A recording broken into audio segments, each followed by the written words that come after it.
So, hello everyone, my name is Nelly. I am a certified hypnotherapist and I'm also a practitioner of Ho'oponopono. Ho'oponopono. It's a very nice prayer. There's 4 sentences to it. I love you, I am sorry, please forgive me, and thank you.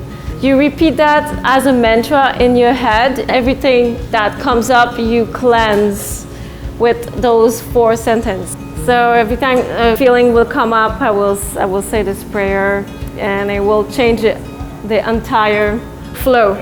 Everything that comes up, every moment to moment that comes up, you have to have this mantra behind your head and say, I love you, I'm sorry, please forgive me.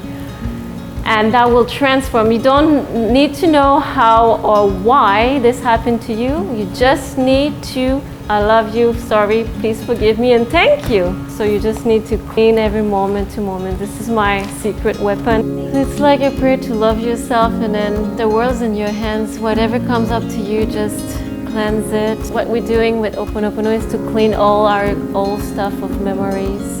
And instead of reacting into your memories all the time, with the Ho'oponopono prayer and love, you will not react with memories anymore. You will go to inspiration. You can clean it all the time, and then you're gonna be in line and you're gonna feel like, oh, I'm clear, I'm doing something great, this is what I'm supposed to do here. Everybody has a purpose. Huh? The whole purpose is to just clean our old stuff of memories and love ourselves more, find our center.